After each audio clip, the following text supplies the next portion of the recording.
కొద్ది నిమిషాలు దేవుని వాక్యాన్ని మనం ధ్యానం చేసుకున్నామండి, ప్రార్థన చేసుకున్నాం. కనికరం కలిగిన మా తండ్రి, పరిశుద్ధుడు అయిన మా దేవ, మీకు వందనాలు స్తోత్రాలు చెల్లిస్తూ ఉన్నాం.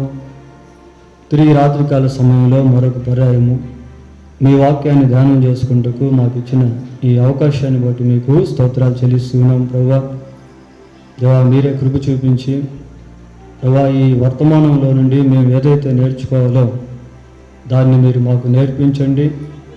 అదే సమయంలో మేము కూడా నేర్చుకుంటూ సహాయం చేయండి. మీ వాక్యాన్ని ఏ విధమైన విధానంలో మేము రిసీవ్ చేసుకోవాలో, పొందుకోవాలో అన్నటువంటి విషయాన్ని మీరు ఉదయకాలపు సందేశమందు తెలియపరిచినందుకై మీకు స్తోత్రాలు ప్రభా. అలాంటి ఆయన మరి ఆలోచనతో, అలాంటి దృక్పథంతో, ఆశతో మీ వాక్యాన్ని మేము పొందుకుంటూ సహాయం చేయమని వేడుకుంటూ మా ప్రభువైన యేసుక్రీస్తు నామంలో ప్రార్థన చేస్తున్నాం తండ్రి, ఆమేన్.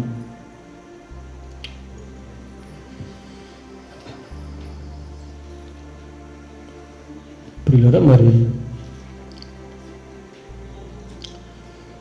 ఈరోజు మనం ధ్యానించబోయేటువంటి అంశం ఏంటి అంటే విరామంలో పరాజయము అనేటువంటి అంశాన్ని మనం ధ్యానం చేయబోతూ ఉన్నాం. సహజంగా విరామము అంటే ఇంటర్వెల్, విశ్రాంతి అని మనకు తెలుసు. ప్రియులారా, స్కూల్లో చదివేటువంటి పిల్లలకి ఇంటర్వెల్ అనేటువంటిది ఒకటి ఉంటుంది. మధ్యలో ఎప్పుడో ఒకసారి వాళ్ళకి ఇంటర్వెల్ అనేటువంటిది పెడతారు, అది విరామం అన్నమాట.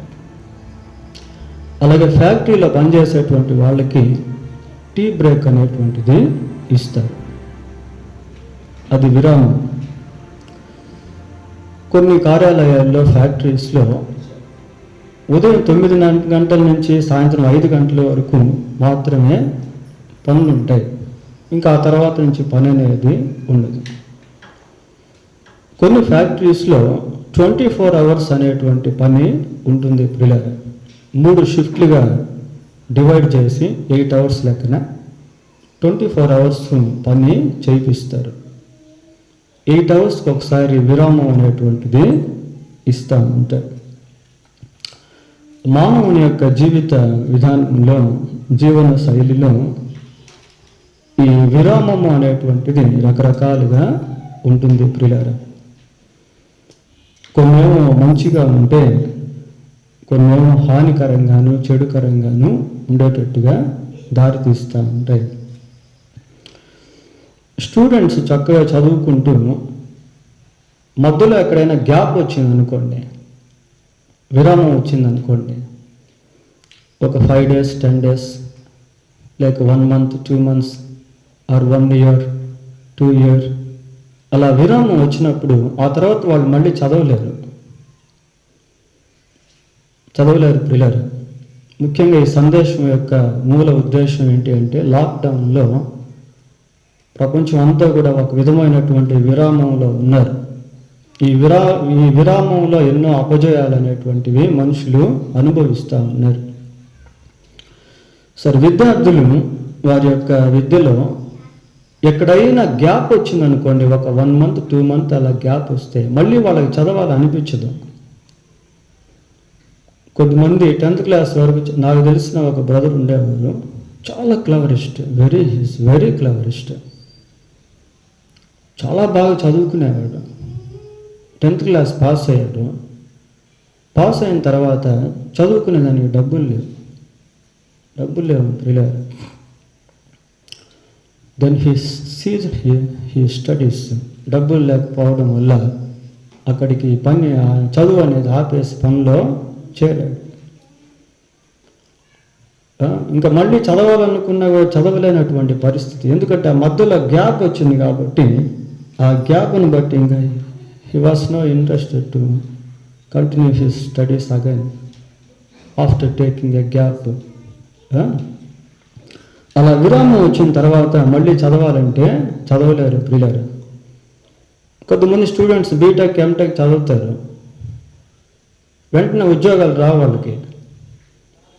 ఈ మధ్యలో కొంచెం గ్యాప్ అనేటువంటిది వస్తుంది. గ్యాప్ వచ్చినప్పుడు వాళ్ళు ఏదో ఒక పనిలో చేరిపోవాలి. లేకపోతే ఏమవుతుంది అంటే తర్వాత ఉద్యోగాలు రావు వాళ్ళకి. వాళ్ళు ఏం చేస్తారంటే ఉద్యోగాలు ఇంటర్వ్యూకి వెళ్ళినప్పుడు మీకు బీటెక్ అయిపోయిన ఇన్ని సంవత్సరాలు అయింది, ఎంటెక్ అయిపోయిన సంవత్సరాలు అయింది, మరి ఇంతకాలం మీరు ఏ విధంగా ఖాళీగా ఉన్నారని పాయింట్అవుట్ చేస్తారు. అందుకని ఈ స్టూడెంట్స్ ఏం చేస్తారంటే ఎక్కడో ఒక దగ్గర పనిలో చేరిపోతారు కంప్లీట్ అయిపోయిన వెంటనే. ఎందుకంటే ఆ ఎక్స్పీరియన్స్ సర్టిఫికేట్ వాళ్ళకి కావాలి డబ్బుల సంగతి తర్వాత. మాకు తెలిసిన ఒక అబ్బాయి ఉండేవాడు. అబ్బాయి ఇంజనీరింగ్ చదివాడు. ఇంజనీరింగ్ చదివిన తర్వాత ఉద్యోగం రాలే. వేరే ఒక ఆటోమొబైల్స్లో పనిచేశాడు కొద్ది రోజులు. ఆ ఎక్స్పీరియన్స్ తీసుకున్నాడు. తర్వాత హైదరాబాద్లో ఒక ఉద్యోగం వచ్చింది. ఆ తర్వాత అమెరికాలో ఉద్యోగం వచ్చింది. అమెరికాకి వెళ్ళిపోయాడు. వీళ్ళ ఆ వ్యవధి ఉంది చూసారా, విరామం అంటే గ్యాప్. ఆ గ్యాప్లో ఈ పరాజయాలు అనేటువంటివి జరుగుతూ ఉంటాయి. ఒకవేళ ఆ గ్యాప్లో వాళ్ళకి ఎక్కడ పని చేయలేదు అనుకోండి, తర్వాత వాళ్ళకి కొన్నిసార్లు ఉద్యోగాలు అనేవి రావు. కొంతమంది వివాహాల విషయంలో డిలే అవుతూ ఉంటాయి. ఒక 25 years 30 years అయిపోయిన తర్వాత పాపం వివాహాల కోసం ప్రయత్నాలు చేస్తూ ఉంటారు కానీ సంబంధాలు రావు. ఒక 30 సంవత్సరాలు 35 సంవత్సరాలు అయిపోయిన తర్వాత గ్యాప్ వచ్చేస్తుంది మధ్యలో.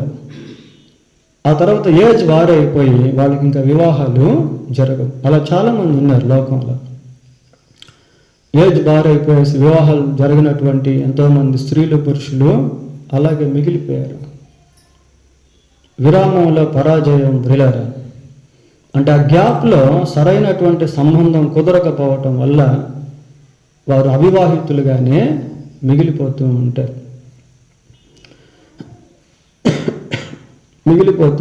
బ్రిలరా. కాబట్టి గ్యాప్ అనేటువంటిది ఆయా విషయాల్లో, ఆయా సందర్భాల్లో, ఆయా జీవితాల్లో ఆయా విధాలుగా పనిచేస్తూ ఉంటుంది. కొన్నిసార్లు మనం ఎక్కడైనా అప్పు తీసుకుంటాం. ఒక 50,000 1 lakh అప్పు తీసుకుంటారు. తీసుకున్న తర్వాత ప్రతి నెల దానికి వడ్డీ కట్టాలి. కొన్నిసార్లు వడ్డీ కట్టలేక 1 year 2 year అయిపోయింది అనుకోండి, గ్యాప్ వచ్చింది అనుకోండి, మధ్యలో విరామం వచ్చింది అనుకోండి, ఆ తర్వాత ఏమవుతుంది, వడ్డీకి చక్రవడ్డీ వేస్తారు. కొద్దిమంది 50,000 అప్పు తీసుకుంటే 60-70,000 వడ్డీ కట్టినటువంటి వాళ్ళు కూడా ఉన్నారు. Why? Because they have a gap. అక్కడ ఒక విరామం అనేటువంటిది వచ్చేసింది. వడ్డీ కంటిన్యూగా కట్టుకుంటూ వెళ్తూ ఉంటే అంత చక్రవడ్డీ అనేది పడదు ప్రియులారా. కనుక అక్కడ కూడా ఒక విధమైనటువంటి అపజయం అనేది కలుగుతూ ఉంటుంది. అంటే గ్యాప్ ఎక్కడైతే వస్తుందో అక్కడ కొన్ని అపజయాలు, నష్టాలు, శ్రమలు అనేవి వస్తూ ఉంటాయి. మనం ఐరన్ రాడ్స్ చూస్తూ ఉంటాం.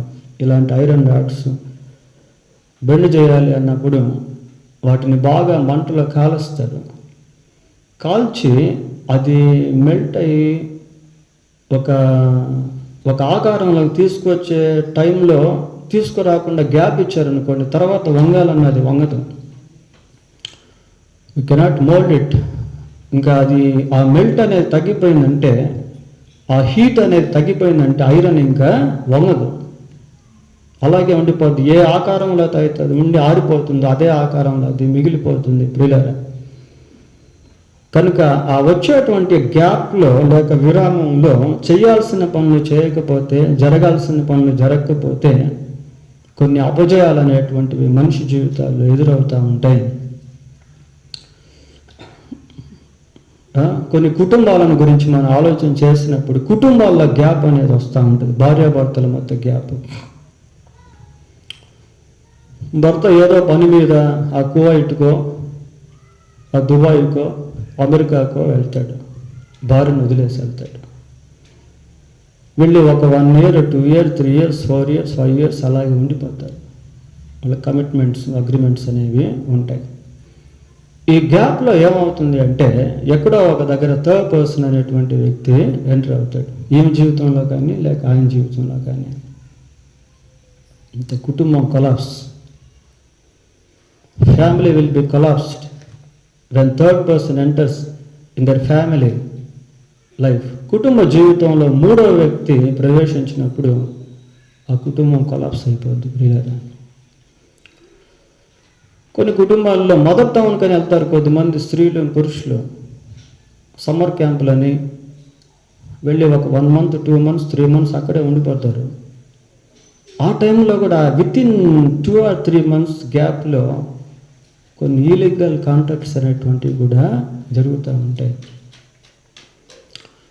అందుకే బైబిల్ ఏమని సెలవిస్తుందంటే చూడండి, కొరింథీయులకు రాసిన మొదటి పత్రిక 7వ అధ్యాయము, కొరింథీయులకు రాసిన మొదటి పత్రిక 7వ అధ్యాయం 5వ వచనం ఒకసారి చదవండి.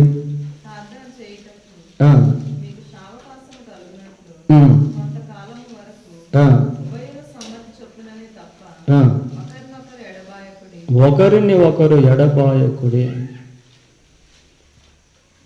ప్రియులారా, వాక్యం అంత కళాఖండితంగా సెలవిస్తూ ఉంది. ఒకరిని ఒకరు ఎడబాయకండి. ఉద్యోగాలు కానివ్వండి, ఇంకా వేరే విషయాలు, అవి అదర్ థింగ్స్ ప్రియులారా, secondary things. We must learn to give the first priority on what is important. ఏది ప్రాముఖ్యమైనదో దానికి ప్రాధాన్యత ఇవ్వటం అనేది మొట్టమొదటిగా నేర్చుకోవాలి. 10వ వచనం 11వ వచనం కూడా చదవండి. మరియు పెళ్ళైన వారికి నేను కాదు, ప్రభువే ఆజ్ఞాపించినదేమనగా భార్య భర్తను ఎడబాయకూడదు, ఎడబాసిన ఎడల పెళ్లి చేసుకొనకుండా వలెను, లేదా తన భర్తతో సమాధాన పడవలెను. మరియు భర్త తన భార్యను పరిత్యజింపకూడదు అంటే విడాకులు ఇవ్వకూడదు అని అర్థం ప్రియులారా. పరిత్యాగ పత్రిక అంటే విడాకులు అని అర్థం. చూడండి, అంటే హస్బెండ్ అండ్ వైఫ్ మధ్య ఉన్నటువంటి రిలేషన్షిప్లో ఆ గ్యాప్ అనేటువంటిది రాకూడదు అనేది అక్కడ పౌలు ద్వారా దేవుడు రాయించాడు. ఇట్ ఈస్ వెరీ ఇంపార్టెంట్, చాలా ప్రాముఖ్యమైనది ప్రియులారా. ఈ రోజుల్లో అనేక కుటుంబాలు కొలాప్స్ అయిపోయేదానికి, అనేక కుటుంబాలు విడిపోయేదానికి, అనేక కుటుంబాలు చిన్నాభిన్నం అయిపోయేదానికి కారణం ఏంటంటే గ్యాప్, విరామం. అనేక కుటుంబాల్లో అపజయాలు ఎందుకు ఉంటున్నాయి అంటే విరామం. There is no inter communication, ఒకరినొకరు మాట్లాడుకునేటువంటిది లేదు. There is a gap.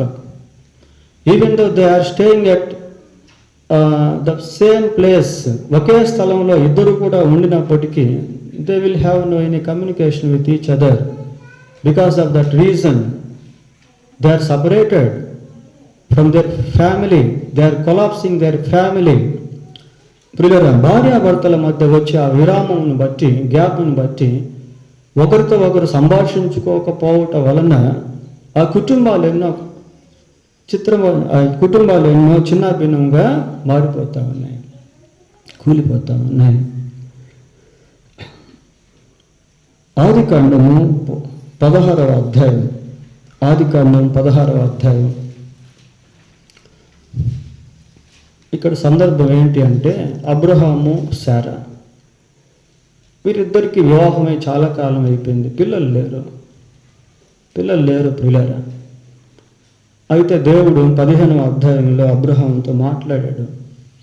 అబ్రహాముకి సంతానం ఇవ్వబోతున్నట్టు దేవుడు తెలియపరిచాడు. కానీ శారా ఏం చేసింది అంటే ఆ గ్యాప్లో, అంటే దేవుడు వారికి సంతానము ఇవ్వక ఉన్న సమయంలో ఏం చేసింది? 1-2 వచనాలు చదవండి.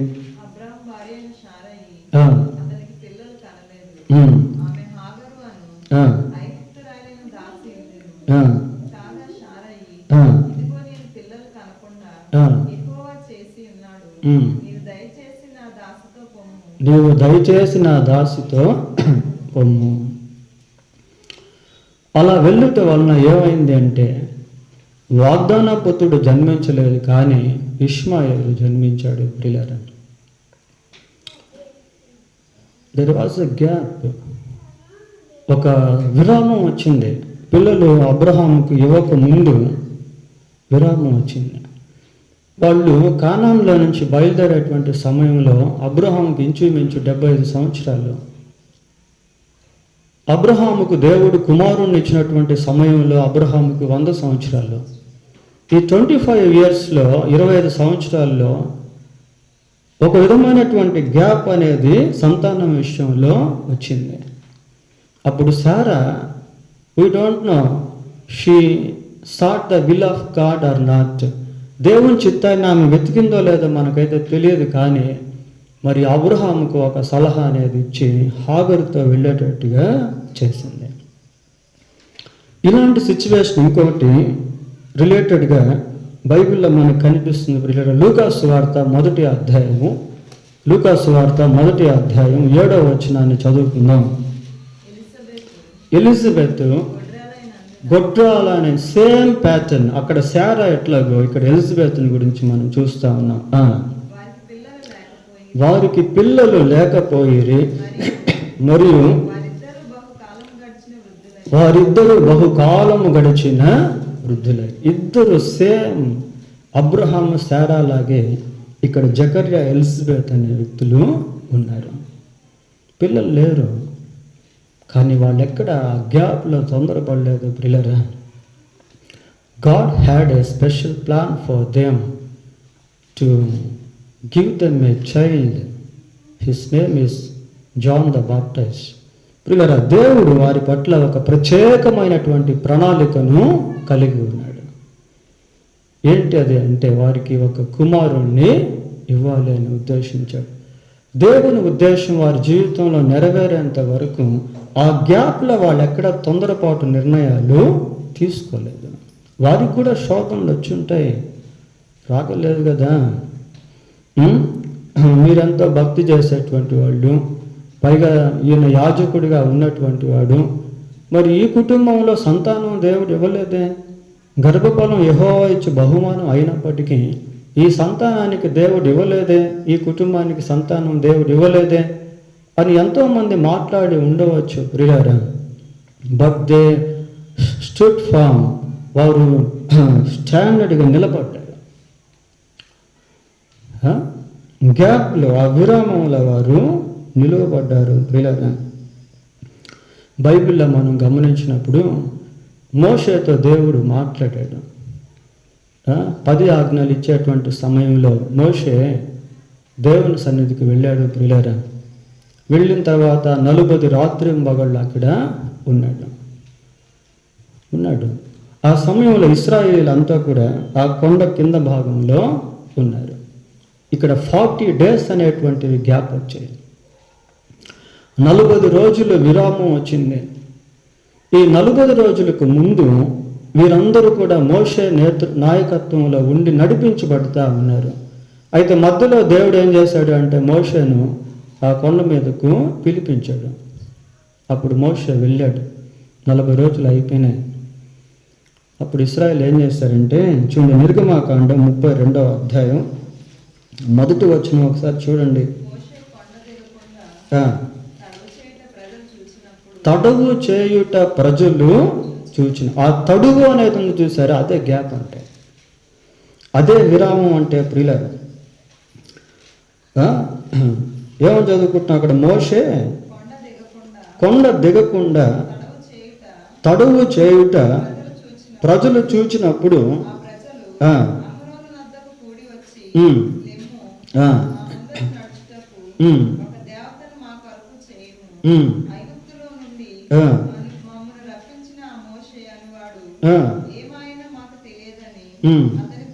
అతనితో చెప్పి ఒక గ్యాప్ వచ్చింది ప్రియులారా. 40 డేస్ మోషే వాస్ నాట్ విత్ దెమ్. మోషే వారితో కూడా లేడు. ఆ 40 రోజుల గ్యాప్లో వీళ్ళు ఏమైపోయారు అంటే, దేవుని యొక్క అద్భుతాలను అనుభవించినటువంటి వారు, ఐగుప్తు యొక్క బానిసత్వంలో నుంచి బయటకు తీసుకొని రాబడినటువంటి వారు, కళ్ళ ఎదుటే ఎర్ర సముద్రాన్ని దేవుడు పాయలుగా చేసి ఆ సముద్రం మధ్యలో నుంచి దేవుని మోషే చేత నడిపించబడినటువంటి వారు ఈ గ్యాప్లో నిలవలేకపోతున్నారు. ఈ విరామంలో ఈ మోషే తడువు చేసేటువంటి సమయంలో నిలవలేకుండా ఏమైపోతున్నారు అంటే దే బికేమ్ ఐడల్ వర్షిపర్స్. 4వ వచనం చదవండి.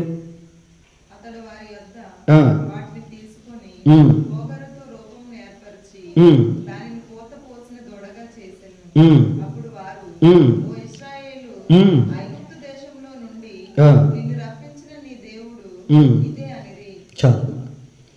ఒక దూడను చేసి దాన్ని దేవుడిగా పేరు పెట్టి ఆరాధించడం ప్రారంభించారు. ఎప్పుడు ఈ గ్యాప్లో పిల్లలు, ఈ లాక్డౌన్లో చాలామంది విశ్వాసులుగా పిలువబడినటువంటి వారు ఎంతోమంది వెనక్కి వెళ్ళిపోతూ ఉన్నారు. మళ్ళీ ఆ పాత సంబంధమైనటువంటి విగ్రహారాధన సంబంధమైనటువంటి వాటికి వెళ్ళిపోతూ ఉన్నారు. నేను ఈ మధ్య ఒక స్త్రీని చూశాను. అంతకుముందు మందిరానికి వచ్చే రోజుల్లో ఆమెకున్నటువంటి ఆ ముఖ వచ్చేస్తాం, నేను ఇప్పుడు చూసిన ఆ ముఖ వచ్చేస్తాం చాలా డిఫరెంట్గా కనిపించింది. I was so offended to see her complexion. నిన్ననే చూశాను ప్రియులారా, ఎంతోమంది లాక్డౌన్లో ఏమైపోయారు అంటే వెనక్కి వెళ్ళిపోతూ ఉన్నారు. ఎందుకు అంటే ఆ గ్యాప్లో they are unable to keep their faith. వారి యొక్క విశ్వాసాన్ని వాళ్ళు కాపాడుకోలేకపోతున్నారు ప్రియులారా. మళ్ళీ వెనక్కి లాగేస్తూ ఉంది. మళ్ళీ వాళ్ళకు ఆ ప్రాచీన సంబంధమైనటువంటి ఐగుప్తు సంబంధమైనటువంటి ఆ దూడను పూజించేటువంటి బయలును పూజించేటువంటి ఆకర్షణలు వారిని వెనక్కి లాగుతూ ఉన్నాయి.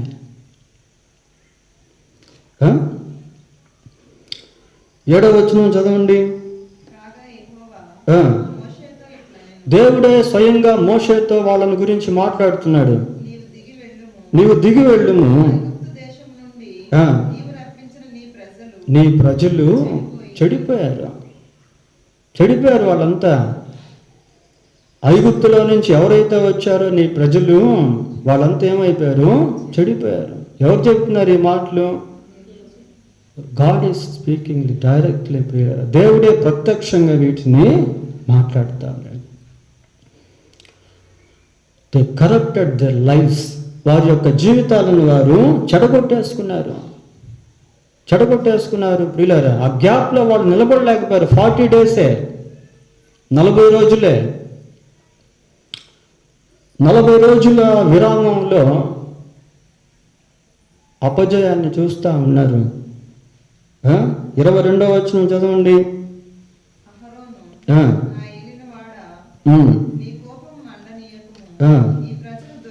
ఈ ప్రజలు ఎలాగున్నారు అంటే దుర్మార్గులుగా ఉన్నారు. దేవుని ప్రజలుగా పిలువబడినటువంటి వాళ్ళు, దేవుని శక్తిని అనుభవించినటువంటి వాళ్ళు ఇప్పుడు ఎలా జీవిస్తున్నారు? గ్యాప్లో దుర్మార్గులుగా జీవిస్తూ ఉన్నారు. దే ఆర్ వికెడ్ పీపుల్ అంటున్నాడు ప్రియులారా. దుర్మార్గులుగా జీవిస్తూ ఉన్నారు. కొంచెం కిందకి వెళ్తే 25వ వచనం చదవండి. ప్రజలు విచ్చలవిడిగా తిరుగుట. ఎలా తిరుగుతున్నారట? విచ్చలవిడిగా తిరుగుతూ ఉన్నారు. హద్దు అదుపు లేకుండా తిరుగుతూ ఉన్నారు. ఎవరిళ్ళు? ఇశ్రాయేలీలే. దేవుని సన్నిధిలో మొరపెట్టిన వాళ్ళే ఒకప్పుడు ఇళ్ళు. ఐగుప్తులో ఉన్నప్పుడు, ఆ బానిసలుగా ఉన్నటువంటి సమయంలో, బండ చాకిరి చేస్తున్నటువంటి సమయంలో, but God has redeemed them from the bondage of Egypt. ఐగుప్తుల నుంచి దేవుడు వారిని ఆ బంధకాల నుంచి విడిపించాడు. ఈ గ్యాప్ కూడా ఎందుకు వచ్చిందంటే God wanted to give the most 10 commandments. మోషేకు దేవుడు 10 ఆజ్ఞలు ఇచ్చేదానికి పైకి తీసుకెళ్ళి ఆ 10 ఆజ్ఞల్లో మొదటి ఆజ్ఞ ఏంటి అంటే విగ్రహారాధన చేయదు. కిందకు వచ్చేసరికి అదే చేస్తున్నారు వాళ్ళు. అదే చేస్తూ ఉన్నారు.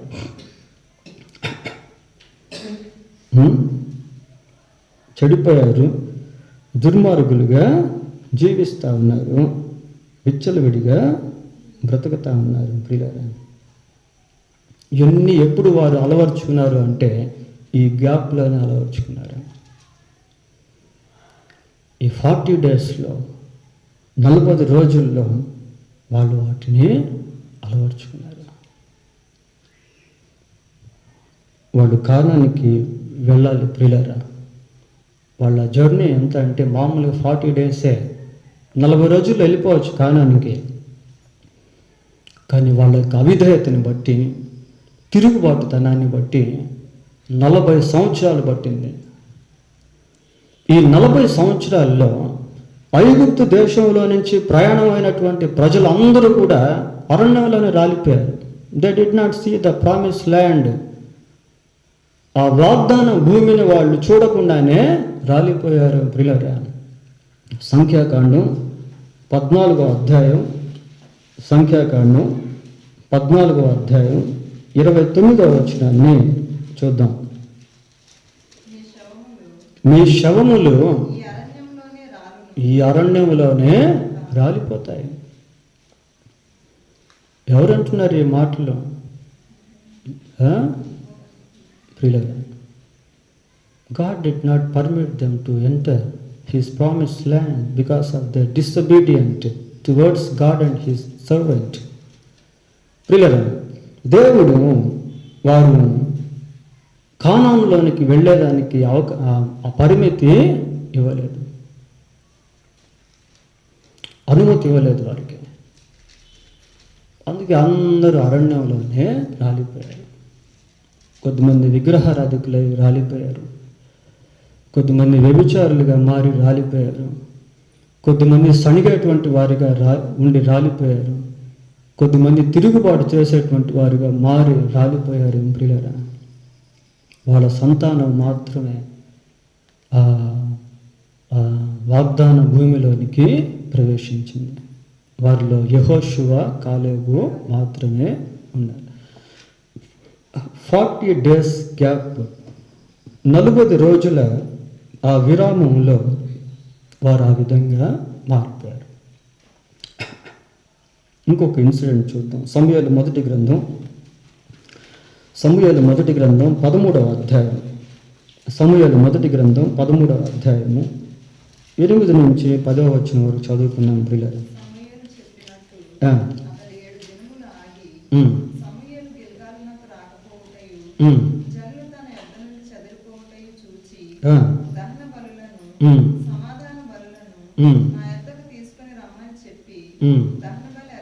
దహన బలి అర్పించాడు.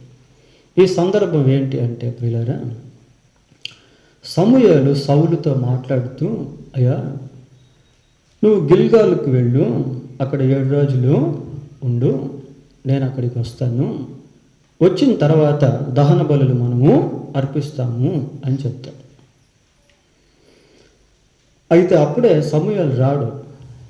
7 రోజులు అయిపోతా ఉంటే ఈ 7 డేస్ గ్యాప్లో, అంటే 7 రోజులు ఎప్పుడైతే అయిపోయినాయో ఇంకా సమూయేలు రాకపోవడం చూసి సౌలు ఏం చేస్తాడంటే తొందరపడి దహన బలులు అర్పించేస్తాడు ప్రియులారా. అది ఆ సందర్భం అక్కడ మనము చూస్తాం. 10వ అధ్యాయం 8వ వచనం కూడా చదవండి. 10వ అధ్యాయం 8వ వచనం. నాకంటే ముందు వెళ్ళగా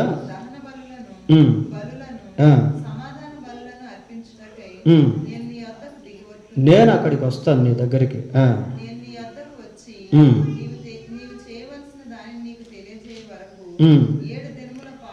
7 దినముల పాటు నీవు అచ్చట నిలవాలి. అది సమూయేలు సౌలుకు చెప్పినటువంటి మాటలు. ఇక్కడ 7 దినాలు అయిపోయినాయి ప్రియులారా, ఇంకా సమూయేలు రాలి, ఇంకొచ్చేస్తాడు సమూయేలు. ఆ సమూయేలు వచ్చే లోపల సౌలు ఏం చేశాడంటే తొందరపడిపోయి సమూయేలు చేయాల్సిన పనిని సౌలు చేశాడు. తొందరపాటు. ఆ గ్యాప్లో అతను సౌలు ఓపిక చేసుకోలేకపోయాడు ప్రియులారా. He failed to wait for the prophet సమూయేలు ప్రవక్త కొరకు ఆయన ఎదురు చూడలేకపోయాడు. బలులు అర్పించాడో లేదా వెంటనే సమూయేలు వచ్చాడు.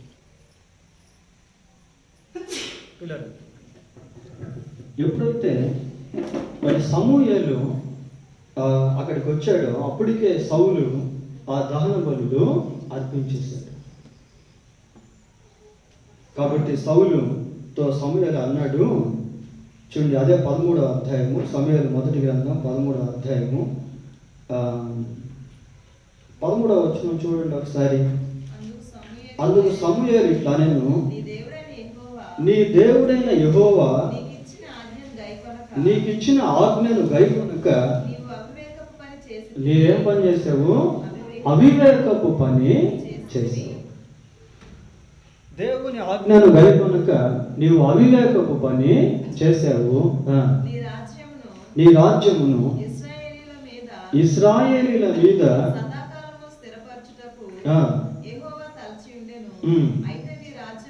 అయితే నీ రాజ్యము నిలువదు. ఒక విధమైనటువంటి పరాజయము.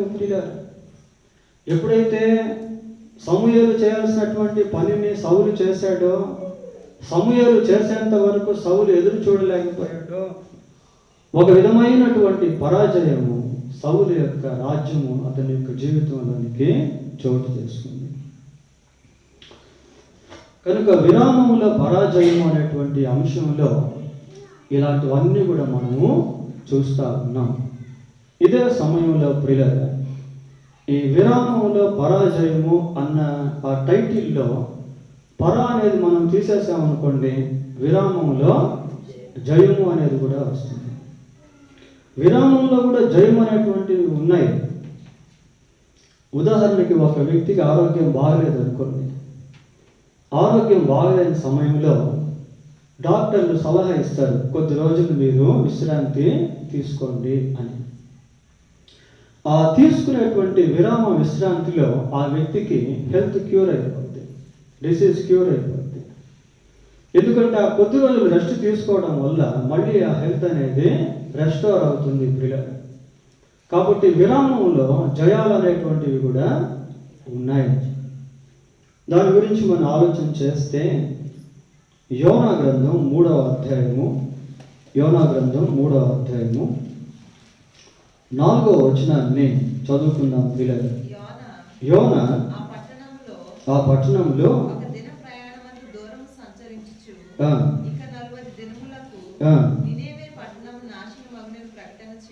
చాలు పిల్లలు, ఇక్కడ యోనా నినెవె పట్టణానికి వెళ్ళి అక్కడ ఒక ప్రకటన చేస్తా ఉన్నాడు. ఏమని ప్రకటన చేస్తున్నాడు అంటే, ఇక 40 దినములకు నినెవె పట్టణము నాశనం అయిపోతుంది. డ్యూరేషన్ ఎంత అక్కడ? 40 days, 40 రోజులు. 40 రోజులు విరామం పిల్లల. ఈ 40 daysలో వాళ్ళు చేయాల్సినటువంటి పని చేయకపోతే వాళ్ళంతా కూడా ఏమైపోతారు? నాశనం అయిపోతారు. వాళ్ళకి దే ఆర్ గివెన్ 40 days, 40 రోజుల వారికి అవకాశం అనేది ఉంది. ఈ మధ్యలో అంటే ఈ 40 రోజుల్లో వాళ్ళు ఏం చేశారో తెలుసా? చూడండి, 5వ వచనం చదువుకుందాం. నినెవె పట్టణపు వారు దేవుని యందు విశ్వాసము ఉంచి ఉపవాస దినము చాటించి గనులేమి అల్పులేమి అందరూ గోనె పట్ట కట్టుకొనిరి. ఇది చేయాలి ప్రియ. దేవుని హెచ్చరిక ఎక్కడైతే వచ్చి అక్కడ ఒక సమయం అనేటువంటిది ఇవ్వబడుతుందో ఆ సమయంలో పశ్చాత్తాపం అనేది రావాలి, రిపెంటెన్స్ అనేటువంటిది కలగాలి. ఆ 40 రోజుల్లో వాళ్ళు ఏం చేశారు? నినెవె ప్రజలు వాళ్ళు దేవుని యందు విశ్వాసము ఉంచారు. 6వ వచనం కూడా చదవండి. రాజుకు వినబడినప్పుడు అతడును తన సింహాసనం మీద నుండి దిగి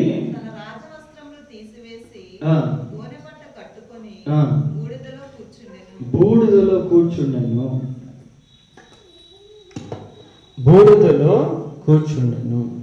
ప్రియులారా, వారికి ఇవ్వకున్నటువంటి ఆ 40 రోజుల వ్యవధిలో ఏం చేశారు అంటే they are repented, they turn to God, they believed in God. వారు దేవుని యందు విశ్వాసం ఉంచారు, వారు మారు మనసు పొందారు, వారు తమను తాము దేవుని దగ్గర తగ్గించుకున్నారు. ఎప్పుడైతే ఆ పని చేశారో 10వ వచనం చూడండి, అక్కడ విక్టరీ అనేది ఒకటి మనం చూస్తాం, జయము అనేది. ఈ నినెవే వారు తమ చెడు నడతలను మానుకొనగా దేవుడు చూసి పశ్చాత్తాపుడై చేయక మానేశాడు. డిస్ట్రక్షన్ వెళ్ళిపోయింది, నాశనం వెళ్ళిపోయింది. విరామంలో జయం ప్రియుల ఆ 40 రోజుల్లో వాళ్ళు మారు మనసు పొందేశారు. అక్కడేమో ఇశ్రాయేలీయులు 40 రోజుల్లో విచ్చలవిడితో జీవించేది నేర్చుకున్నారు. 40 రోజుల్లో దుర్మార్గులుగా మారిపోయారు. 40 రోజుల్లో విగ్రహారాధికులుగా మారిపోయారు. 40 రోజుల్లో దేవునిపై విరోధులుగా తిరుగుబాటు చేసేవారుగా మారిపోయారు. అయితే ఇక్కడ 40 రోజుల్లో వీళ్ళు నినెవే ప్రజలు దేవుని యందు విశ్వాసము ఉంచారు. విరామంలో జయం ప్రియుల, విరామంలో జయము. సమూయేలు మొదటి గ్రంథం 25వ అధ్యాయం 10వ వచనం చదువుకుందాం. నాబాలు దావీదు ఎవడు?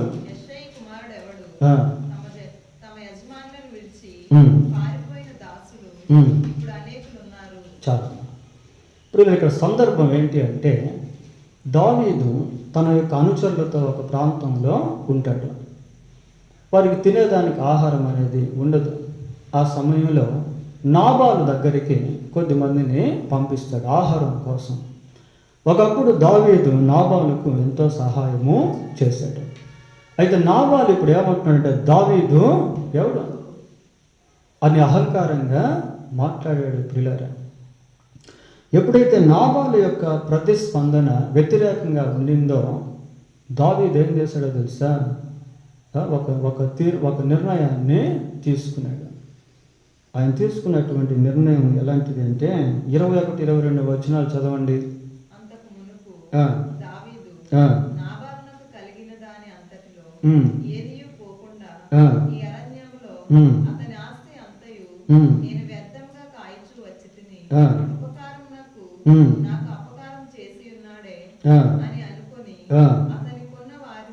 అతనుకున్న వారిలో ఒక్క మగపిల్లవాని నైనను తెల్లవారినప్పటికీ నేను చాలు. ఒకే ఒక రాత్రిలో అతని సంతానం అంతటిని కూడా నేను చంపేస్తాను. Such kind of decision David made. అలాంటి తీర్మానాన్ని దావీదు చేసుకున్నాడు. ఒకే ఒక రాత్రిలో మరి నాబాలు యొక్క కుటుంబాన్ని నాశనం చేసేయాలనేటువంటి పథకాన్ని దావీదు వేశాడు. ఆ సంగతి నాబాలు యొక్క భార్య అయినటువంటి అబీగయలుకు తెలిసింది. ప్రియులారా, అబీగయలుకు తెలిసేసరికి విత్ ఇన్ సింగిల్ డే, ఆ రాత్రి ఆమెకి ఎప్పుడైతే తెలిసిందో దానికి ముందు వెంటనే ఆమె ఏం చేసింది తెలుసా? జ్ఞానయుక్తంగా ప్రవర్తించింది. చూడండి 23వ వచనం చదువుకుందాం. అబీగయలు దావీదును కనుగొని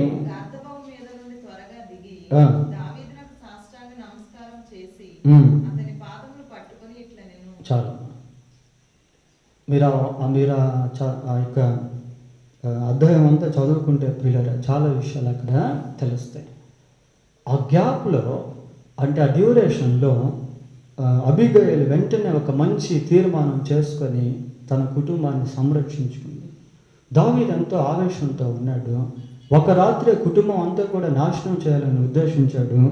అయితే అబీగయల యొక్క ప్రవర్తన బట్టి, అబీగయల యొక్క తగ్గింపును బట్టి దావీదు ఏం చేశాడు అంటే తన ప్రయత్నాన్ని మానుకున్నాడు. 33వ వచనం నేను పగ తీర్చుకొనకుండాను ఈ దినమున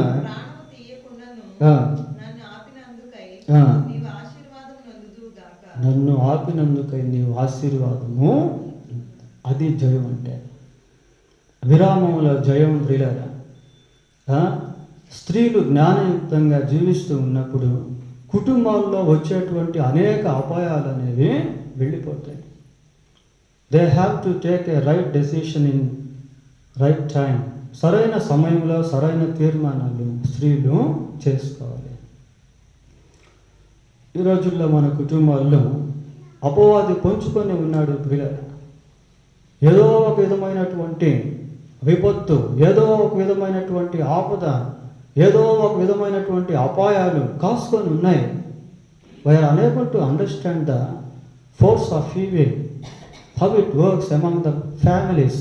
కుటుంబాల్లో మరి సైతాను సంబంధమైనటువంటి శక్తులు ఏ విధంగా పనిచేస్తాయి అనేది మనకు అర్థం కావటం లేదు.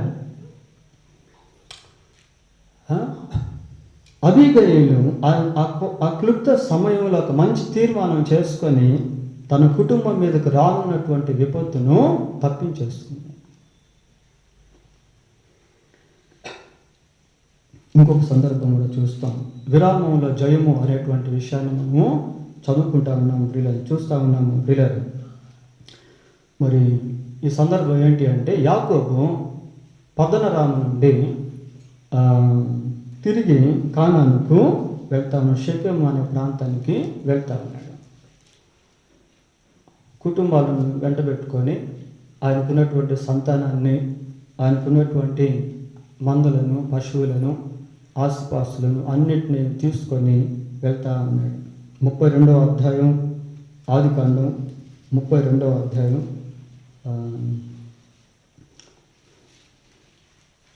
22వ వచనాన్ని చదువుకుందాం. ఆ రాత్రి అతడు లేచి అమ్మ 6వ వచనం చదవండి ఫస్ట్. 32 ఆ దూతలు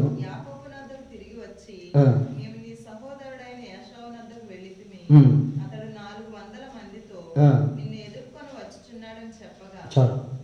ఏశావు యాకోబును ద్వేషించాడు. ఎందుకు?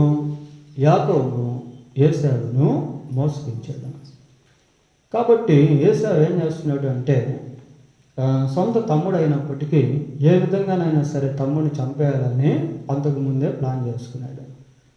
కానీ ఇప్పుడు ఏం చేస్తున్నాడు, ఒక 400 మందిని వెంట పెట్టుకొని వస్తా ఉన్నాడు ప్రియులారా. ఆ సమయంలో యాకోబు ఇంకా ఆ నైటే, ఆ రాత్రి అయిన తర్వాత వాళ్ళు వేరే ప్రాంతానికి వెళ్ళిపోవాలి. ఆ రాత్రికి రాత్రే యాకోబు ఏం చేశాడు, ఇప్పుడు చదవండి 33వ అది 22. అతడు లేచి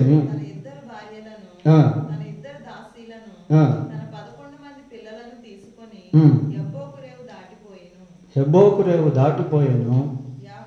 యాకోబు వారిని తీసుకొని ఆ ఏరు దాటించి పంపేసి యాకోబు ఒక్కడు మిగిలిపోయాడు. ఈ సందర్భం చాలా అమోఘమైనది ప్రియులారా. యాకోబు జీవితంలో ఈ రాత్రి ఒక అద్భుతమైనటువంటి విడుదల రాత్రిగా మారింది. చాలా భయంలో ఉన్నాడు, చాలా దుఃఖంలో ఉన్నాడు. ఏమైపోతుందో, అన్న మరి చంపేస్తాడేమో, 400 మందిని వెంట పెట్టుకొని వస్తా ఉన్నాడు కదా. అటువంటి సమయంలో ఆ గ్యాప్లో ఏం చేశాడు అంటే, he could not dare to go forward. ప్రియులారా, ధైర్యంగా ముందుకు వెళ్ళలేదు, కానీ అక్కడ ఆగిపోయాడు. అక్కడ ఆగిపోయేసి దేవుని సన్నిధిలో ప్రార్థన చేయడం ప్రారంభించాడు. ప్రార్థన చేస్తూ ఉన్నాడు. దేవుని యొక్క ప్రత్యక్షతను అనుభవించాడు. పెనుగులాటతో కూడిన ప్రార్థన. ప్రియులారా, ఈ లాక్డౌన్లో ఈ డేస్ ఎట్లాంటివి అని అంటే, దేవుని పాదాలను గట్టిగా పట్టుకొనకపోతే in many things will be failed. అనేక విషయాల్లో మనం విఫలమైపోతాం. We cannot see the victorious life if we don't clutch the feet of God. దేవుని పాదాలు పట్టుకోకపోతే, దేవుని పాదాలను మనం ఆశ్రయించకపోతే అపజయాలనేవి ఎదురున్నాయి. ఎప్పుడైతే యాకోబు ఆ రాత్రి దేవుని సన్నిధిలో ప్రార్థన చేశాడో, ఆ తరువాత అన్న అతన్ని ఎదుర్కొనేటువంటి సమయంలో దేవుడు యాకోబు యొక్క కుటుంబాన్ని, యాకోబుకు కలిగిన సమస్తాన్ని కాపాడు. He has the presence of God during that night. ఆ రాత్రి యాకోబు దేవుని యొక్క సన్నిధిని కలిగి ఉన్నాడు. కీర్తన 27:14 చదువుతున్నాం పిల్లలు. 27వ కీర్తన 14 యెహోవా కొరకు కనిపెట్టుకొని ఉండుము, ధైర్యము తెచ్చుకొనుము, నీ హృదయమును నిబ్బరముగా ఉంచుకొనుము. యెహోవా కొరకు కనిపెట్టుకొని, ఏ గ్యాప్లో అయితే మనం ఉన్నామో, ఏ విరామంలో అయితే మనం ఉన్నామో, ఏ పరిస్థితులు గుండా మనం వెళ్తా ఉన్నామో, అక్కడ మనం దేవుని కొరకు కనిపెట్టుకోవాలి. అక్కడ మనం దేవుని కొరకు కనిపెట్టుకోవాలి. Nothing will pass away from God. దేవుని నుండి దాటిపోయేటువంటిది ఏది కూడా లేదు ప్రియులారా. Nothing will pass away from God. కనిపెట్టుకోను. క్రీస్తు ప్రభు యొక్క శిష్యుల్లో ఒక శిష్యుడైనటువంటి యోహాను తీసుకుని వెళ్ళి పద్మాస్ ద్వీపంలో పడేశారు ఖైదీగా. ఎందుకు పడేశారు అంటే, దేవుని వాక్యం నిమిత్తమును, యేసుక్రీస్తుని గురించి ఇచ్చిన సాక్ష్యం నిమిత్తమును అతన్ని తీసుకెళ్ళి పద్మాస్ ద్వీపంలో పడేశారు. ఆ పడేసినటువంటి సమయంలో ఆయనతో కూడా ఎవ్వరూ లేరు. ఏం చేయాలో అర్థం కాని పరిస్థితి, ఎక్కడికి వెళ్ళాలో తెలియనటువంటి పరిస్థితి. అప్పటికే చాలా వృద్ధుడిగా ఉన్నాడు యోహాను. ఆ గ్యాప్లో, ఆ విరామంలో దేవుని యొక్క ప్రత్యక్షత ఆయనకు అనుగ్రహించబడి ఈ ప్రకటన గ్రంథాన్ని రాశాడు. ఎక్కడైనా మనకు కొంచెం విరామం దొరికితే, ఆ సెల్ ఫోన్లో ఏమొస్తున్నాయో, ఇక్కడ అవి మన థాట్స్ అంతా కూడా అలా వెళ్ళిపోతూ ఉంటాయి. కొంత విరామం సమయంలో ఇదిగో నేను దేవునితో గడుపుతా ఈ సమయం. జాన్ బనియన్ తీసుకెళ్ళి జైల్లో పడేశారు. 20 years he was in prison. 20 సంవత్సరాలు జాన్ బనియన్ జైల్లో ఉన్నాడు ప్రియులారా. ఆ జైల్లో కూడా తన సాక్ష్యాన్ని కాపాడుకుంటూ దేవుని కొరకు కనిపెడుతూ ఉంటే, God has dictated A book that God, దేవుడు ఒక పుస్తకాన్ని ఆయన చేత రాయించాడు ప్రియులారా. యాత్రికుని ప్రయాణం, పిల్గ్రిమ్ ప్రోగ్రెస్, యాత్రికుని ప్రయాణం అనే పుస్తకాన్ని రాయించాడు. 20 సంవత్సరాల జైలు జీవితంలో, ఆ 20 years గ్యాప్లో హీ వాస్ విత్ గాడ్. దేవునితో అతను ఉన్నాడు. God has dictated A book, ఒక పుస్తకాన్ని ఆయన చేత రాయించాడు. ఆ పుస్తకం ప్రపంచంలో బైబిల్ తర్వాత బైబిల్గా ఎంచబడింది. యాత్రికుని ప్రయాణం పిల్లలు, ఈ లాక్డౌన్ దినాల్లో, ఈ వైరస్ ప్రపంచవ్యాప్తంగా వ్యాపించిన ఈ దినాల్లో చాలామంది విశ్వాసులు వెనక్కి వెళ్ళిపోతారు. చాలామంది సేవకులు వెనక్కి వెళ్ళిపోతారు. చాలా సంఘాల్లో ఉద్యోగం అనేది సన్నగిల్లిపోతా ఉంది. ఎందుకంటే గ్యాప్, విరామం. ఎంతోమంది వాక్యం లేదు ప్రియులారా ఈ రోజుల్లో. మనకు తెలుసు వాక్యం విస్తారంగా ఉంది కదా, యూట్యూబ్ తెరిస్తే అన్ని వాక్యాలే కదా, అన్ని వాక్యాలే. కానీ ఎంతమంది వాక్యాన్ని చూస్తూ ఉన్నారు చెప్పండి. మనం అటు తీస్తాం. ఈవెన్ నేను కూడా అలా తీసినప్పుడు ఆ డ్యూరేషన్ చూస్తాం. ఒక 45-50 days ఉంటుంది, దాన్ని స్కిప్ చేసేస్తాం. Even though we have a lot of word of God, we are unable to receive even some విస్తారమైనటువంటి వాక్యం ఉన్నప్పటికీ కొంచెం కూడా మనం తీసుకోలేనటువంటి వారంగా ఉన్నాం. ఉదయం మీరు విన్నారు కదా, దశలోనిక పట్టణంలో ఉన్నటువంటి ప్రజలు ఏ విధంగా దేవుని వాక్యాన్ని రిసీవ్ చేసుకున్నారో. వాక్యం వస్తామంటే ఒక ఫ్రెండ్ని ఇంకొక ఫ్రెండ్ హత్తుకున్నట్టుగా వాళ్ళు దాన్ని రిసీవ్ చేసుకున్నారు. ఒక రిసెప్షనిస్ట్ ఒక స్థలంలో కూర్చొని కస్టమర్ వచ్చినప్పుడు ఆ వ్యక్తిని ఏ విధంగా ఆ వ్యక్తికి ప్రతిస్పందిస్తుందో ఆ విధానంలో వాళ్ళు వాక్యాన్ని రిసీవ్ చేసుకున్నారు. వాళ్ళు అనుకున్నారు, ఈ వాక్యం నా కోసమే, మాట్లాడేది దేవుడే అనుకున్నారు వాళ్ళు. నేను చెప్పాను కదా ఉదయం అయింది, it is God who is speaking to me అని అనుకున్నారు వాళ్ళు. దేవుడే నాతో మాట్లాడుతున్నాడు, పౌలు కాదు అనుకున్నారు వాళ్ళు. అలా అనుకొని ఆ వాక్యాన్ని ఎప్పుడైతే తీసుకున్నారో ఆ వాక్యం వాళ్ళ జీవితాల్లో కార్యరూపం చేయడం ప్రారంభించింది. They are indulging the word of God, they are experiencing the word of God whenever they took in right way. సరైన విధానంలో ఎప్పుడైతే వాళ్ళు వాక్యాన్ని తీసుకున్నారో ఆ వాక్యం వారి జీవితాల్లో క్రియారూపకం దాల్చింది. ప్రియులారా, విరామంలో పరాజయం ఉంది, విరామంలో జయం అనేది కూడా దాగి ఉంది. కనుక మన జీవితంలో ఎదురయ్యేటువంటి పరిస్థితులు ఎలాగున్నాయో, ఆ పరిస్థితుల్లో ఎటువంటి సమయాన్ని మనం కలిగి ఉన్నాము, ఆ కలిగి ఉన్న సమయాన్ని ఏ విధంగా ఖర్చు పెడతా ఉన్నాము అనేది మనల్ని మనం పరీక్షించుకోవాల్సినటువంటి సమయం ఇది. 40 రోజుల్లోనే ఇశ్రాయేలీయులు దుర్మార్గులుగా మారిపోయారు. 40 రోజుల్లోనే ఇశ్రాయేలీయులు విచ్చలవిడిగా జీవించే జీవితానికి అలవాటు పడ్డారు. 40 రోజుల్లోనే దేవుని సేవకులను మర్చిపోయి విగ్రహారాధన చేయడం ఆరంభించారు. ఎవరు కూడా కానానికి ప్రవేశించలేకపోయారు. పిల్లలు, ప్రభు రాకడ చాలా సమీపంగా ఉంది. ఏ క్షణంలో అయినా వచ్చేవచ్చు. ఈ రాత్రి కూడా రావచ్చు, చెప్పలేం. అయితే ఆయన రాకడలో are we ready to face our Lord, to meet our lord?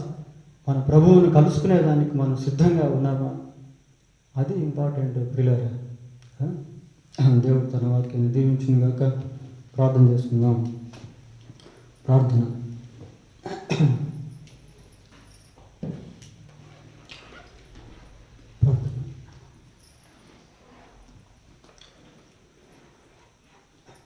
పరిశుద్ధుడైన మా దేవా, మీకు వందనాలు, స్తోత్రాలు చెల్లిస్తూ ఉన్నాం. విరామంలో పరాజయం అని, విరామంలో జయము అని ప్రభా, మేము కొన్ని విషయాలు మీ వాక్యంలో ధ్యానం చేస్తాం. ఎక్కడైతే గ్యాప్ వస్తుందో అక్కడ ప్రభా ఆ యొక్క విరామమును లేక వ్యవధిని మేము ఏ విధంగా సద్వినియోగం చేసుకోవాలో కావలసినటువంటి జ్ఞానమును ప్రభా, మీ ఆత్మ నడిపింపును, సహాయమును, మీతో సన్నిహిత సంబంధము కలిగి ఉండేటువంటి ఆ యొక్క మనసును మాకు దయచేయమని ప్రార్థన చేస్తూ ఉన్నాం. మా ఎదుట కాసుకుని ఉన్నటువంటి అపాయముల విషయమై ప్రభా, మీ సన్నిధిలో మీ పాదాలు పట్టుకునే యాకోబు వలె మేము ఉండగలుగుటకు సహాయం చేయండి ప్రభా. ఆయన అబీగయలు వలె ఒక మంచి జ్ఞానం కలిగిన స్త్రీ వలె ఉండి కుటుంబాన్ని జాగ్రత్తగా కాపాడుకున్నట్టుకు సహాయం చేయండి ప్రభా. ఆయన కుటుంబ జీవితం ఎంతో శ్రేష్టమైనదిగా మీరు చేశారు కనుక మేము మా జీవితాల్లో ఆయన అలాంటి గ్రహింపు కలిగి ముందుకు సాగిపోవటకు సహాయం చేయండి ప్రభా. మీతో సన్నిహిత సంబంధాన్ని జాగ్రత్తగా కాపాడుకుంటూ ప్రభా, మేము ఆయన యొక్క యోహాను వలె, జాన్ బనీన్ వలె ప్రభా, మేము ప్రయోజకులుగా మీ విషయంలో ఉండుటకు సహాయం చేయండి. మీ సన్నిధి మాకందరికీ తోడుగా ఉంచుమని మా ప్రభు అయిన యేసుక్రీస్తు ఉన్నతమైన నామంలో ప్రార్థన చేస్తున్నాము తండ్రి. ఆమేన్. మన తండ్రి అయిన దేవుని ప్రేమ, మన ప్రభు అయిన యేసుక్రీస్తు యొక్క కృప, పరిశుద్ధాత్మ దేవుని యొక్క సన్నిధి సహవాసము మనకు, మన కుటుంబాలకు, సంఘంలో ఉన్న ప్రతి కుటుంబానికి, సకల లోకంలో ఉన్న పరిశుద్ధులందరికీ తోడై ఉండి కాపాడును గాక. ఆమేన్.